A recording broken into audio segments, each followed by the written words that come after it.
Les rendez-vous de la santé sur Soleil FM. Dans notre rendez-vous dédié à la santé, nous allons faire un point sur les différents dispositifs déployés sur notre territoire avec le docteur Bernard Giral, qui a l'avantage d'être le président du CTPS. Il va nous expliquer d'ailleurs ce que c'est. Docteur Giral, bonjour. Bonjour. Alors vous êtes président du CTPS. Pour nos amis auditeurs, ça veut dire quoi? CPTS, oui, c'est un acronyme, un de plus, s'il en fallait un. Donc une CPTS, c'est une communauté professionnelle territoriale de santé qui en fait est une structure qui permet de coordonner et d'organiser les actions des professionnels de santé, aussi bien en ville qu'à l'hôpital. C'est quelque chose qui est prévu par la loi, le montage de ces CPTS, et nous sommes sur le Pays d'Arles, c'est les 3 communautés de communes, nous sommes la première CPTS de PACA, et donc c'est une structure qui nous sert beaucoup actuellement. Alors justement, l'actualité sanitaire vous a fait réagir.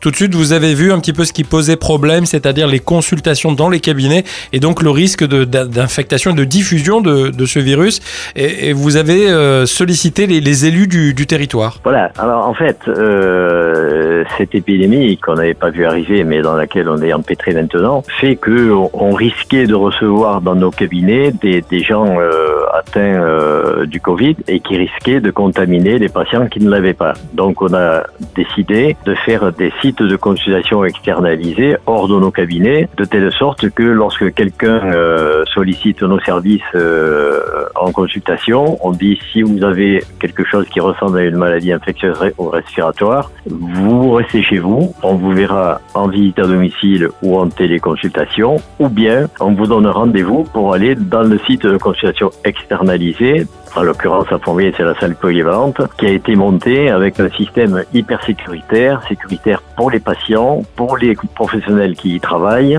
et ce qui permet dans les cabinets médicaux de recevoir en toute sécurité les patients qui présentent toutes les autres pathologies du quotidien et que l'on peut prendre en charge. La question qu'on se posait, puisqu'on a lancé nous quelques appels pour le monde médical, c'était le manque de matériel, de protection, lunettes, gants et masques, je n'ose en parler.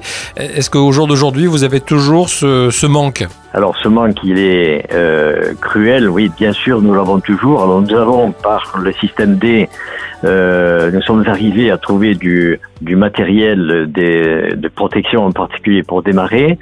Et je remercie toutes celles et ceux qui, à des titres divers, nous ont amené des masques, des combinaisons. Ce matin, j'avais encore un ajusteur qui m'a mené des lunettes de protection qu'on utilise lorsqu'on fait de la soudure ou du ponçage, qui nous a mené des combinaisons, et on a plus de protection qui arrive comme ça des gens des professionnels qui font les fonds de tiroir de leurs entreprises qui sont actuellement à l'arrêt, que de ce qui nous est fourni par le réseau officiel. Mais pour l'instant, on arrive à fonctionner, mais on est à flux tendu, c'est-à-dire on n'est pas certain de pouvoir tenir longtemps. Et vous m'avez dit, lorsqu'on a préparé l'interview, les professionnels de santé qui agissent sur les différents sites que vous avez montés, ils le font de manière bénévole. Là, le serment d'Hippocrate, il prend toute sa valeur en ce moment? Alors nous on le fait de manière bénévole à Fontvieille, on est le premier centre, mais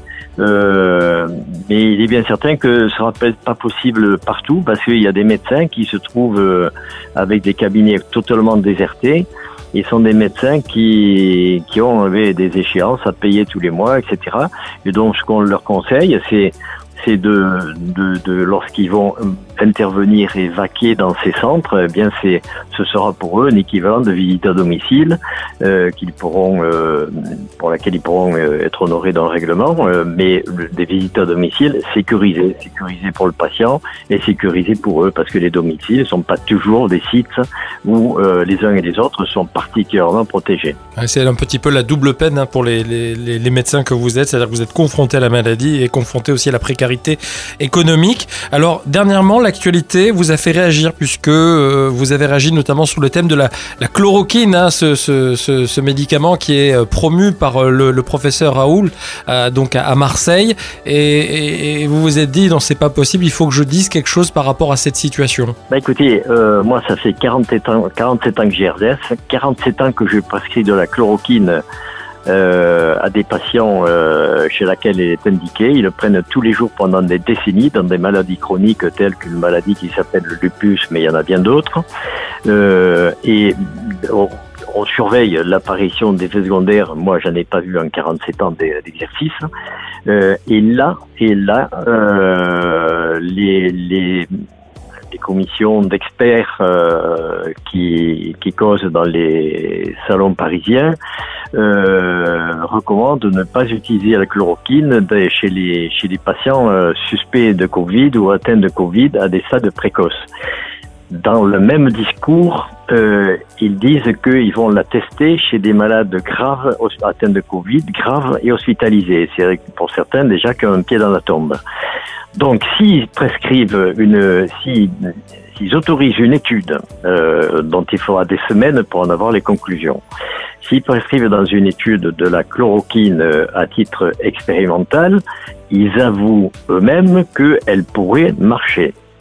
Et donc, si elle pourrait marcher chez ces malades graves, qui peut le plus, peut le moins. Ça veut dire que nous, on pourrait l'utiliser chez des malades qui ne sont pas encore aggravés, et au cas où la chloroquine marche, au moins, ça nous permettrait de sauver ces malades, ça nous permettrait de freiner les arrivées dans les services de réanimation qui sont débordés.